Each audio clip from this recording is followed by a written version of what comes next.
Hello दोस्तों, नमस्कार। Ranker maker में आप लोगों का स्वागत है। जैसा कि आप लोगों ने देखा कि हम एनसीईआरटी की एक सीरीज लेके चल रहे हैं, ठीक है। तो एनसीईआरटी 6 to 12 तक आपको ये कवर कराया जा रहा है। यूपीएससी किसी को भी अगर 2024 इसमें तो नहीं बोल सकते, फिर भी कोर्सेज हमारे कंप्लीट करा दिया जाए, बट इसके बाद आपको 25 वाला एंड जो 26 वाला जिसको भी देना रहेगा, तो इसको टारगेट करके 2000 क्लास 6 से लेकर 12 तक का सारा एनसीईआरटी कवर कर लें। अगर आप नहीं कर पा रहे हैं तो अभी आप यहाँ से देख के इसको कवर कर सकते हैं। और देखिए, पढ़ना जरूरी है, एनसीईआरटी पढ़ना पड़ेगा। आप बड़ी बड़ी कोचिंगों में जाएंगे, 1.5-2 लाख रुपए फीस देंगे, उसके बाद भी वो भी कहेंगे एनसीईआरटी पढ़ना है। तो चैनल को लाइक कर लें, सब्सक्राइब करें और चैनल से जुड़ जाएं। इसके पहले चैप्टर 6 तक हम लोगों ने करा दिया, और इसके पहले जो क्लास आई थी उसमें 5 और 6 चैप्टर एक साथ करा दिए थे। तो इसमें भी हो सकता है 7 और 8 करा दें साथ में। तो आप लोग जुड़े रहिएगा रैंकर मेकर के साथ। लाइक करें, सब्सक्राइब करें और देखते हैं चैप्टर नंबर 7 क्या है। इसमें चैप्टर नंबर 7 में राज्य से साम्राज्य। तो राज्य से कैसे साम्राज्य बनता है, देखो क्वेश्चन भी इसके कराते हैं, आप लोगों को पता ही होगा। तो राज्य से साम्राज्य की ओर देखते हैं क्या है। रोशन के रुपए। तो रोशन एक लड़का है, बट यहाँ पे तो उसके रुपए के बारे में बात हो रही है कि जन्मदिन पर रोशन को दादाजी ने कड़क नोट मिले। दादाजी से उसको कड़क नोट मिले, सिंपल सभी को मिलते। उसने उन्हें अपने हाथ में दबा कर रखा। उस एक नया सीडी खरीदने का बहुत मन था उसका। क्या था? तो वो सीडी खरीदना चाहता था। तो उसका मन था कि उस नया सीडी खरीदने का बहुत मन था, लेकिन साथ ही वह बिल्कुल नए कड़क नोटों को देखना और छूकर महसूस करना चाहती थी। तो रोशन है लड़का लड़की, लेकिन जेंडर यहाँ पे आप सारे फीमेल को करना। तो देखकर उसको छूकर महसूस करना चाहती थी। तभी उसने पाया कि सभी नोटों में दाहिनी तरफ गांधी जी मुस्कुराता मुस्कुराता चेहरा बना हुआ है, और बाईं ओर छोटे से, तो ये ध्यान देना, तो गांधी जी हमारे दाहिनी ओर बने रहते हैं और बाईं ओर तरफ कौन है, छोटे से शेर चित्रित थे। उसने सोचा कि आखिर यहाँ ये जो शेर क्यों बने हुए हैं। तो यहाँ से क्वेश्चन होगा कि शेर क्यों है। तो जो स्तंभ है, अशोक स्तंभ, वो सारी चीज़ें आती। तो इस अध्याय में रोशन के रुपए वाली सामग्री बच्चे की तस्वीर के साथ लगाएं। अब जिन शेरों के चित्र रुपयों पैसों पर हम देखते हैं, उनका एक लंबा इतिहास है। क्या इतिहास है देखते हैं। उन्हें पत्थरों को काटकर बनाया गया है, और फिर उन्हें सारनाथ में एक विशाल, तो ये क्वेश्चन हम लोगों के काम का तो ये कि यहाँ पे सारनाथ में एक विशाल स्तंभ पर स्थापित किया गया था। पत्थरों को तो काट के, सिंपल, जब पत्थर की चीज़ें पत्थर से काट के तो बनाएंगे ही, और फिर सारनाथ में उनको स्थापित किया गया। तो इस विषय में तुमने अध्याय 6 में पढ़ा था कि इतिहास के महानतम राजाओं में से एक अशोक के निर्देश पर इसके जैसे कई स्तंभों और पत्थरों पर अभिलेख उत्कीर्ण किए गए। तो इसके पहले कि हम यहाँ जाने कि इन अभिलेखों में क्या लिखा है, तो यह समझने की कोशिश करें। क्या समझना है कि उनके राज्य को साम्राज्य क्यों कहा जाता था। ठीक है, तो राज था लेकिन उसको साम्राज्य क्यों कहा जा रहा है, तो ये भी चीज़ें हम लोगों को समझना। चलिए देखते हैं। अशोक जिस साम्राज्य पर शासन करते थे उसकी स्थापना उनके दादा, तो अशोक के दादाजी कौन थे, ये भी देखो क्वेश्चन सीधे सीधे हैं। तो दादाजी उनके चंद्रगुप्त मौर्य थे। उन्होंने लगभग 2300 साल पहले इसकी स्थापना की थी, हम बोल सकते हैं। तो चाणक्य या कौटिल्य की बात करेंगे। चाणक्य या कौटिल्य के नाम से जो बुद्धिमान व्यक्ति चंद्रगुप्त की सहायता की थी ना, चाणक्य या कौटिल्य कहें तो एक नाम के एक बुद्धिमान व्यक्ति ने चंद्रगुप्त मौर्य की सहायता की थी, चंद्रगुप्त की सहायता की थी। ठीक है, चाणक्य के कई विचार हमें अर्थशास्त्र नाम की किताब में मिलते हैं। आप चाणक्य की नीति पढ़ेंगे, है ना। थोड़ा सा वो स्त्रियों से दूर रहने के लिए बात करते हैं, बस। तो है चाणक्य पढ़ेंगे, मेरे पास तो मैंने पढ़ा हुआ है। तो साम्राज्य में बहुत से नगर थे। मानचित्र में उन्हें हम काले बिंदुओं से अभी देखेंगे। वो 16 महाजनपदों की बात है। इनमें साम्राज्य की राजधानी, इनके जो साम्राज्य की राजधानी थी वो आपकी पाटलिपुत्र के बाद फिर उज्जैन और तक्षशिला जैसे प्रमुख नगर थे। तो तक्षशिला उत्तर पश्चिम और मध्य एशिया का एक भाग है। अभी दिखाते हैं आपको उत्तर पश्चिम मध्य एशिया में कहाँ तक्षशिला। तो वंश की बात करते हैं। देखो ये आपका एक अशोक स्तंभ है। तो ये सारनाथ में जो स्टेबल है, ओके, इस टाइप का बना हुआ है। इसमें 4 शेर हैं, देखो पीछे आपको दिखेंगे, एक पीछे 3 सामने। और यहाँ पे क्या है, घोड़ा दिख रहा है आपको एक साइड में, मतलब अगर आप अपने बाएं साइड देखोगे तो घोड़ा दिखेगा, और एक साइड में और कुछ। ठीक है, तो वंश की बात करते हैं। वंश क्या, जब एक परिवार में कई सदस्य एक के साथ एक राजा बनते हैं तो उन्हें एक ही वंश का कहा जाता है ना, कि ये चीज़ें वंशागत चली आ रही हैं। मौर्य वंश में 3 महत्वपूर्ण राजा हुए थे। पहला उनका चंद्रगुप्त, उसका बेटा बिंदुसार आया, फिर बिंदुसार का पुत्र अशोक आया था। ओके, तो चंद्रगुप्त, फिर उसके बाद बिंदुसार के बाद अशोक। नेक्स्ट देखते हैं। तो जिन जगहों पर अशोक के शिलालेख मिले हैं उन्हें लाल बिंदुओं से दिखाया गया, अभी मैप में देखना है नीचे। और बिंदु से सारे इलाके साम्राज्य के भीतर थे, और उन देशों के नाम बताओ जहां अशोक के अभिलेख मिले हैं। भारत के कौन से राज्य और मौर्य साम्राज्य से बाहर थे वो। चलिए आगे देखते हैं। के लिए आने जाने का मार्ग था। दूसरी तरफ उज्जैन और मतलब जो कैपिटल थी ना, हाँ पाटलिपुत्र उज्जैन, उन्हीं के जाने के लिए आने जाने का मार्ग था। दूसरी तरफ उज्जैन उत्तरी भारत से दक्षिणी भारत जाने वाले रास्ते में पड़ता था। तो उत्तरी भारत से जब हम दक्षिणी भारत जाएंगे तो ऐसे मैप में भी दिखाएंगे, तो वहाँ पे आपका बीच में आपका उज्जैन पड़ता था। शायद नगरों में व्यापारी, सरकारी अधिकारी और शिल्पकार रहा करते थे। साम्राज्य के बहुत बड़े क्षेत्रों में किसानों और पशुपालकों के गांव बसे हुए थे। मध्य भारत जैसे इलाकों में ज़्यादातर हिस्सा जंगलों से भरा हुआ था। तो मध्य भारत मतलब मध्य प्रदेश जैसी जगहों पे तो जंगलों से भरा हुआ था। वहाँ पर लोग फल फूल संग्रह और जानवरों का शिकार करके जीवन चलाते थे। साम्राज्य के अलग अलग इलाकों में लोग भिन्न भिन्न भाषाएं बोलते थे।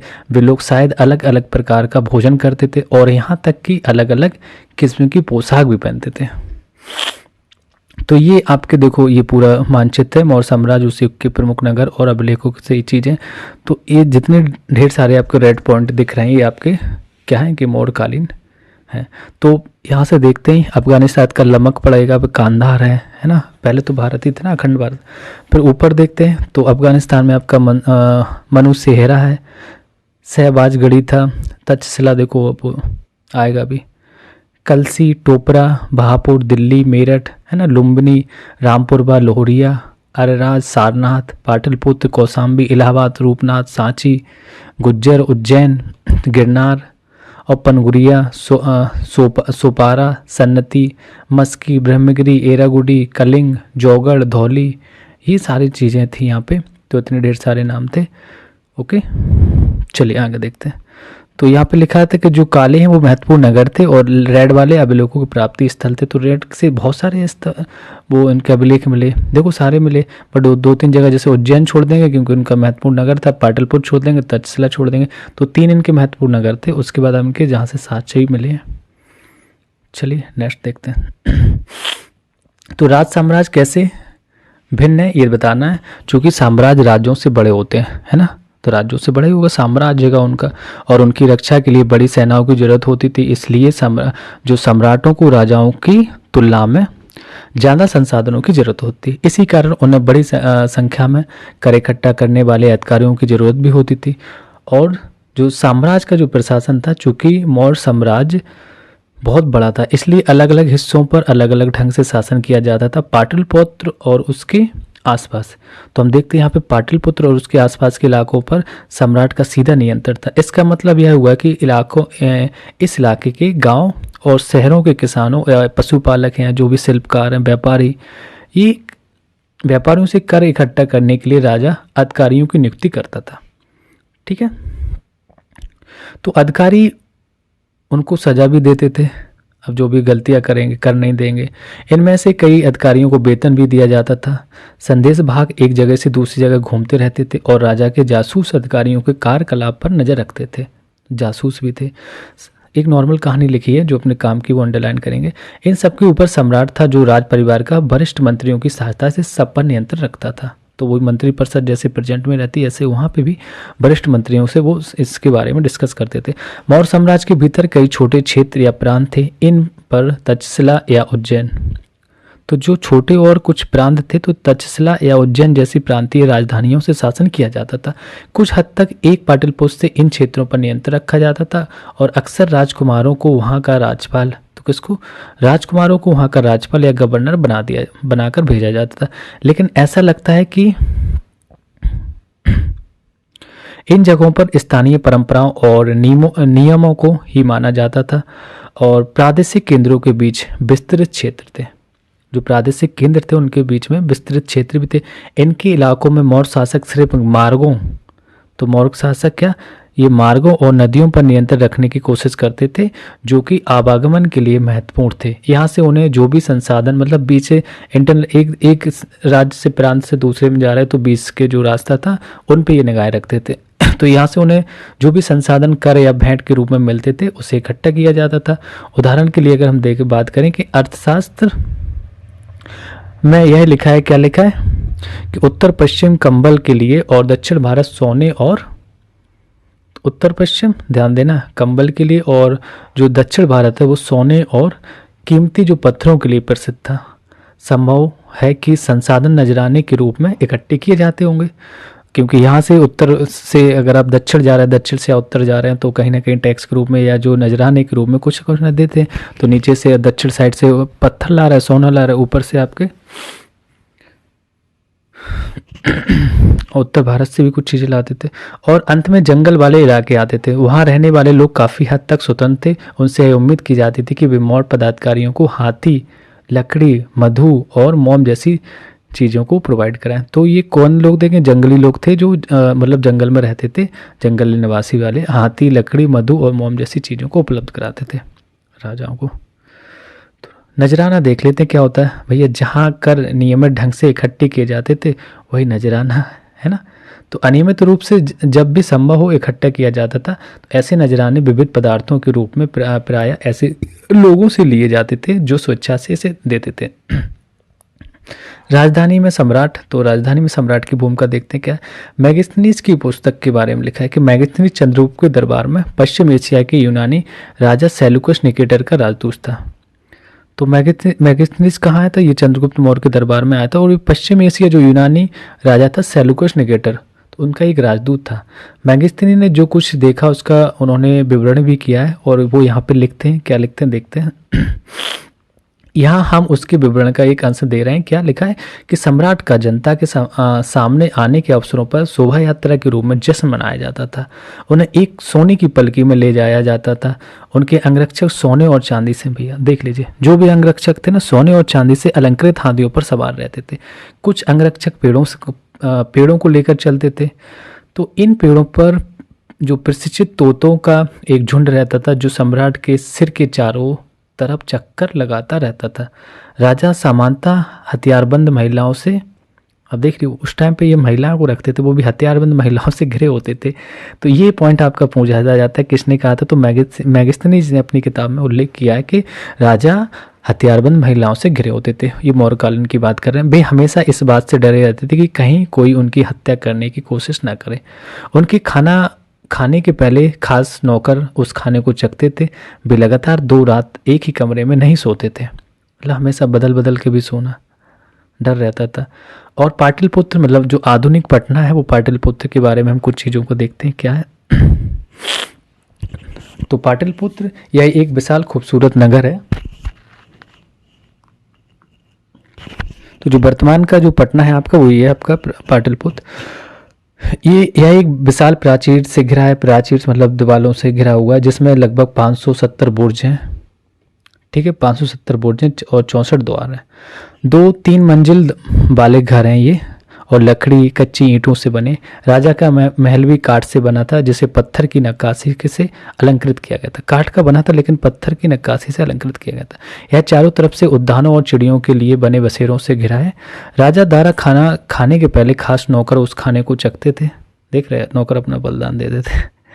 और पाटलिपुत्र मोहनजोदड़ो से किस तरह भिन्न है, ये आपको बताने कुछ चीज़ें। तो क्वेश्चन अभी आपको कराएंगे तो उसमें बताते हैं। सारे क्वेश्चन करा देंगे लास्ट में। अशोक एक अनोखा सम्राट। अशोक एक था लेकिन उसका सम्राट अनोखा था। वो देखना कि अशोक मौर्य वंश के सबसे प्रसिद्ध शासक था, है ना। तो आप लोगों ने पढ़ा होगा, ये सुना होगा कि अशोक मौर्य वंश के सबसे प्रसिद्ध शासक थे। वह ऐसे पहले शासक थे जिन्होंने अभिलेखों द्वारा जनता तक अपने संदेश पहुंचाने की कोशिश की थी। बहुत पूछा जाता है अशोक का पहला अभिलेख, दूसरा अभिलेख, 13वां अभिलेख, 11वां अभिलेख, 9वें अभिलेख, कहाँ से क्या मिले सच। तो ये अभिलेखों द्वारा लिखा के अपनी जो संदेश था दूसरों तक, दूर तक पहुंचाते थे। अशोक के ज़्यादातर अभिलेख प्राकृतिक भाषा में थे। बस क्वेश्चन यही आपसे पूछा जाएगा, तो अभिलेख किस भाषा में थे, प्राकृत और ब्राह्मी लिपि में थे, है ना। अशोक के जो अभिलेख मिले आपको प्राकृतिक भाषा और ब्राह्मी लिपि में। अशोक का जो कलिंग युद्ध हुआ था उसके बारे में देखते हैं। कलिंग तटवर्ती उड़ीसा का एक जो प्राचीन नाम है, तो ये आपका कहाँ पड़ेगा, उड़ीसा का प्राचीन नाम। अशोक ने कलिंग को जीतने के लिए एक युद्ध लड़ा, लेकिन युद्ध जनित हिंसा और खून खराबा देखकर उन्हें युद्ध से वितृष्णा हो गई। वितृष्णा मतलब एकदम से घृणा हो गई ना। उन्होंने निर्णय लिया कि वे भविष्य में कभी युद्ध नहीं करेंगे। मतलब उन्होंने युद्ध की नीति छोड़कर धर्म की नीति अपनाई थी। धर्म की नीति का मतलब होता है कि धर्म की ओर बढ़े थे। कलिंग युद्ध का कुछ वर्णन है, देखते हैं क्या। कलिंग युद्ध का वर्णन करता हुआ अशोक का अभिलेख है कि बताते हैं कि अपने एक अभिलेख में अशोक ने यह बात कही कि राजा बनने के 8 साल बाद, कितने साल बाद, इन्होंने 8 साल बाद, देखो ये अपने ही अभिलेख में बता रहे हैं कि हम जब राजा बन गए उसके 8 साल बाद मैंने कलिंग विजय की, लगभग 1.5 लाख लोग बंदी बना लिए गए, 1 लाख से भी ज़्यादा लोग मारे गए थे। इससे मुझे अपार दुख हुआ। और फिर क्या करेंगे, क्यों जब किसी स्वतंत्र देश को जीता जाता है तो लाखों लोग मारे भी जाते हैं और बहुत सारे बंदी बनाए जाते हैं। तो इसमें ब्राह्मण और सिरमण भी मारे जाते हैं। जो लोग अपने सगे संबंधियों और मित्रों को बहुत प्यार करते हैं तथा दासों और मृतकों के प्रति दयावान होते हैं, वे भी युद्ध में या तो मारे जाते हैं या अपने प्रियजनों को खो देते हैं। इसलिए मुझे पश्चाताप हो रहा है। अब मैं धम्म पालन करने एवं दूसरों को इसकी शिक्षा देने का निश्चय करते हैं। तो मैंने क्या बताया कि उन्होंने युद्ध की नीति छोड़कर धम्म की नीति की ओर अग्रसर हुए। मैं जानता हूँ कि धम्म के माध्यम से लोगों का दिल जीतना बलपूर्वक विजय पाने से ज़्यादा अच्छा है। बहुत अच्छी बात की। मैं यह अभिलेख भविष्य के लिए एक संदेश के रूप में इसलिए उत्कीर्ण करा रहा हूँ कि मेरे बाद मेरे बेटे और पोते भी युद्ध ना करें। ठीक है, एक संदेश था। इसके बदले उन्हें यह सोचना चाहिए कि धर्म को कैसे बढ़ाया जाए, मतलब धर्म को ही बढ़ावा दें, युद्ध को नहीं। कलिंग की लड़ाई से युद्ध को लेकर अशोक के विचारों में कैसे परिवर्तन हुए बताना है। धर्म संस्कृत शब्द है और धर्म का ये प्राकृतिक रूप है। धर्म से आपका धर्म बना, ये संस्कृत वर्ड है। चलिए आगे देखते हैं।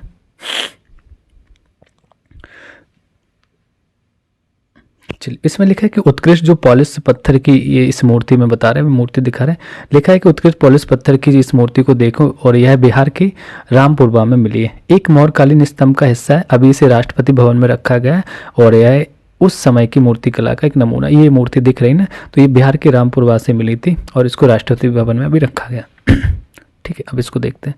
अशोक का धम्म क्या था, देख लेते हैं क्या धम्म था। अशोक के धम्म में किसी देवता की पूजा अथवा, पॉइंट सीधा देखना है कि अशोक के धम्म में किसी देवता की पूजा अथवा किसी कर्मकांड की आवश्यकता नहीं थी। उन्हें लगता था कि जैसे पिता अपने बच्चों को अच्छे व्यवहार की शिक्षा देते हैं, वैसे ही यह उनका कर्तव्य है कि अपनी प्रजा को निर्देश दें। भी युद्ध के उपदेशों से भी प्रेरित हुए थे। तो ठीक है, कुछ वो नहीं है कि आप ये फॉलो करेंगे, वो कुछ नहीं। ऐसी कई समस्याएं थी जिनके लिए उनमें संवेदना थी। उनके साम्राज्य में अलग अलग धर्मों को मानने वाले लोग थे और इससे कई बार टकराव पैदा हो जाता था। जानवरों की बलि चढ़ाई जाती थी, दासों और नौकरों के साथ क्रूर व्यवहार किया जाता था। इनके अलावा परिवार में और पड़ोसियों के बीच भी झगड़े होते रहते थे। अशोक ने यह महसूस किया कि इन समस्याओं का निदान करने उनका जो कर्तव्य है कि उन समस्याओं को निदान करें। इसलिए उन्होंने धम्म महामात नाम से अधिकारियों की नियुक्ति की। तो धम्म महामात नामक अधिकारियों की नियुक्ति किसने की थी? अशोक ने की थी, जो जगह जगह जाकर क्या करते थे? धम्म की शिक्षा देते थे या धम्म की शिक्षा का प्रसार करते थे। ठीक है, इसके अतिरिक्त अशोक ने अपने संदेश कई स्थानों पर शिलाओं और स्तंभों पर खुदवाए। अधिकारियों को यह निर्देश दिया गया कि वे राजा के संदेश को उन लोगों को पढ़कर सुनाएं जो खुद पढ़ नहीं सकते थे। अशोक ने धम्म के विचारों को प्रसारित करने के लिए सीरिया, देखिए कहाँ कहाँ भेजा, सीरिया, मिस्र, ग्रीस में दूत भेजे थे। और अपने पुत्र महेंद्र को, इन्होंने अपने पुत्र महेंद्र और पुत्री सुमित्रा को कहाँ भेजा था? श्रीलंका। यही क्वेश्चन आता है कि अशोक ने धर्म को प्रसार करने के लिए अपने पुत्र और पुत्री को कहाँ भेजा था? तो श्रीलंका भेजा था। पुत्र कौन थे? महेंद्र, पुत्री थी संघमित्रा। और इन्होंने और दूत कहाँ भेजे थे? तो सीरिया भेजे थे, मिस्र भेजे थे, ग्रीस भेजे थे। ये क्वेश्चन है सीधे सीधे आपके। तो ये लिखा है कि आगे आप प्रश्न नंबर 72-73 में देखेंगे क्या चीज़ें। उन्होंने सड़कें बनवाई और कुएं खुदवाए और विश्राम गृह भी बनवाए थे कि जो भिक्षु लोग हैं घूमते रहते हैं तो विश्राम गृह रहने चाहिए। इसके अतिरिक्त उन्होंने मनुष्यों और जानवरों की चिकित्सा, ये क्वेश्चन भी पूछा जाता है, तो किसके काल में मनुष्यों और जानवरों के लिए चिकित्सा की व्यवस्था की गई थी? तो अशोक के काल में की गई थी। ठीक है, नेक्स्ट देखते हैं। अपनी प्रजा के लिए अशोक का संदेश क्या था? कि प्रजा के लिए कुछ तो संदेश दिया होगा। तो लोग विभिन्न अवसरों पर अनुष्ठान करते थे। उदाहरण के लिए जब वे बीमार होते थे, जब उनके बच्चों का विवाह होता था, तो बच्चों के जन्म पर, और जब यात्रा शुरू करते थे तब वे तरह तरह के अनुष्ठान करते थे। कब कब किया उन्होंने? जब वे बीमार होते थे तब भी अनुष्ठान कराया, बच्चों का विवाह हो रहा था तब भी, और बच्चों के जन्म पर भी। ठीक है, इन्होंने तरह तरह के अनुष्ठान कराए। ये कर्मकांड किसी काम के नहीं है ना। इसके बदले यदि लोग दूसरी रीतियों को माने तो यह ज़्यादा फलदायी होगी, या ये अन्य प्रकार की रीतियां थी, जैसे कि हम कह सकते हैं ये है कि अपने दासों और नौकरों के साथ, किसके साथ, अपने दासों और नौकरों के साथ अच्छा व्यवहार करना, है ना, बड़ों का आदर करना। समझ रहे हो कितनी अच्छी बात लिखी। देखिए एकदम से राजा था, उसने सब कुछ छोड़ के जान गया था क्या चीज़ क्या सच्ची। भाई अपने इंसान को इंसान की तरह समझो, ह्यूमैनिटी रखना चाहिए।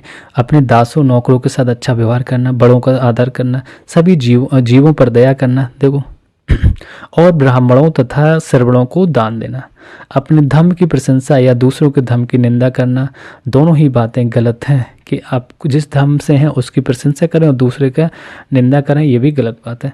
हर किसी को दूसरे धर्म का आदर करना चाहिए। यदि कोई अपने धर्म की लड़ाई और दूसरे के धर्म की बुराई करता है तो वह वास्तव में अपने धर्म को ज़्यादा नुकसान पहुंचा रहा है ना।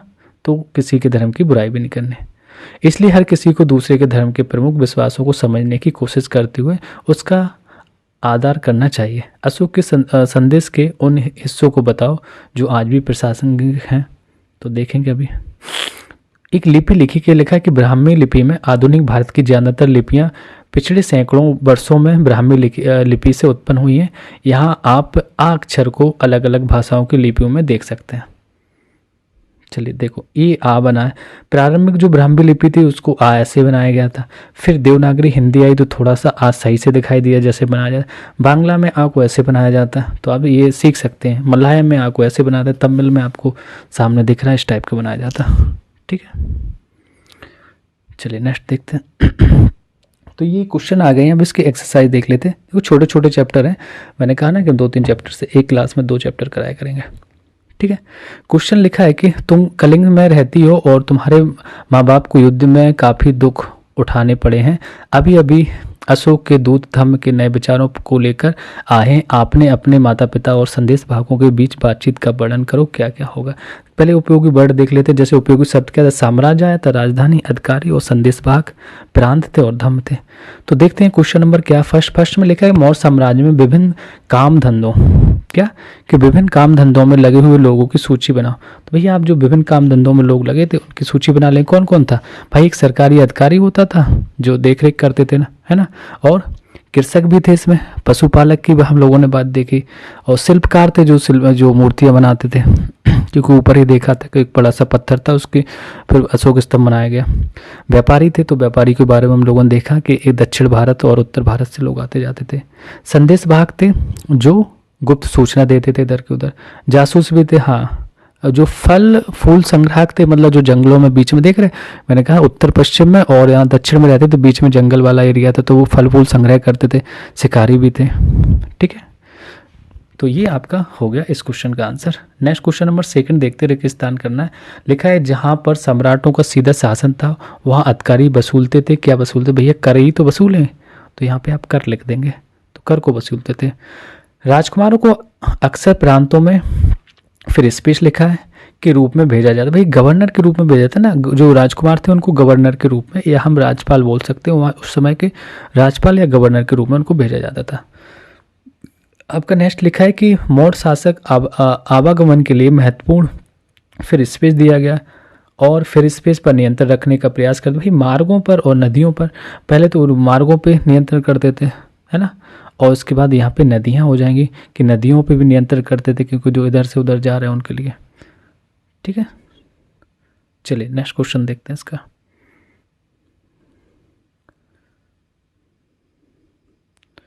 नेक्स्ट लिखा है कि प्रदेशों में रहने वाले लोग मौर्य अधिकारियों को स्पेस दिया करते थे। भाई जो प्रदेशों में रहते थे वो लोग नजराना देते थे, है ना, जो बहुमूल्य चीज़ें ला रहे हैं या कुछ भी कर रहे हैं तो नजराने के रूप में देते थे। खत्म हो गया।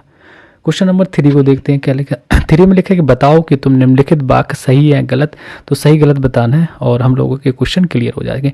उज्जैन उत्तर पश्चिम की तरफ आवागमन के मार्ग पर था।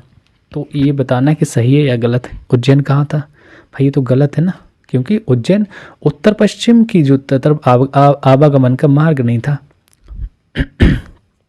तो ये गलत हो जाएगा आपका। दूसरा लिखा है कि आधुनिक पाकिस्तान और अफगानिस्तान के इलाके मौर्य साम्राज्य के अंदर थे। हाँ ये सही है, क्योंकि जो आधुनिक पाकिस्तान और अफगानिस्तान के जो मौर्य साम्राज्य के अंदर थे। चंद्रगुप्त के विचार अर्थशास्त्र में लिखे गए। तो चंद्रगुप्त के जो विचार हैं वो अर्थशास्त्र में नहीं लिखे गए, चाणक्य के लिखे गए।